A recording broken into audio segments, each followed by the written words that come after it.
Here's our solve it or explore it in this case.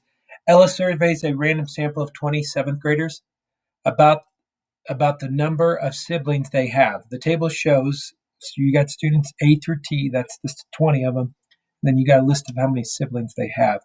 So what they want us to do is draw a model to show how Ella could best describe her data and explain why you chose that model. Let's just kind of think. We can do a box plot. We can do a histogram. Okay, so which one would you take? Looking at this data, we've got a minimum of 0 siblings to a maximum of 6 siblings. I'm noticing several modes with, maybe not several modes, but I'm seeing several duplicates. So 1, 2s, a couple 3s. I think it might be beneficial to see it as a histogram. And for me, I like to just visually see those stacks of how many of these we have, how many of those we have. Box plot doesn't exactly clearly tell me the numbers. It gives me a range of some of those numbers. I think it'd kind of be hard to scrunch a box plot across 0 to 6, and then one of our quartiles might be at 3.5, and that's just kind of odd to have 3.5 siblings. So I think it might be better to have a histogram in this case. So I might take our data, and that's what I'm going to do. But that's my argument with it, or my argument to which model I chose. So I'm going to shrink this down a little bit and try to sketch a histogram. I think my range is only going to be a range of 1.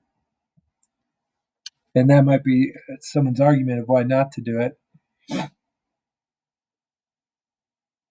Okay, so we'll have 0, we'll have 1, we'll have 2, we'll have 3, 4, 5, and 6.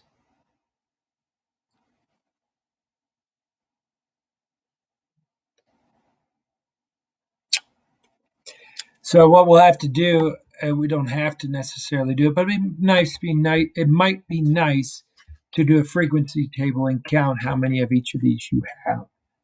So you know how many people have 4 siblings, how many people have 5 siblings, and so on. So I had to shift that over. Didn't really think about my spacing and trying to make sure I had enough room to indicate the largest amount of siblings, which is 6. So we have 1, 2 people.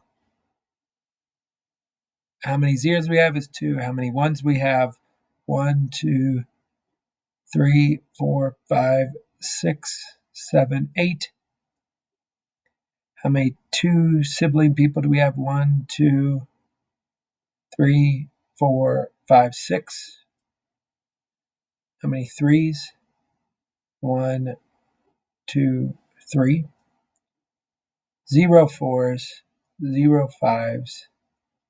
We got 1 6. Okay, so that I wanted to do this first so I knew like what intervals I'm using.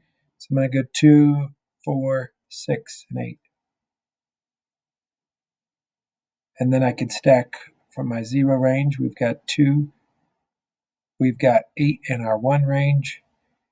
We've got 6 in the 2. We've got 3 in the 3s.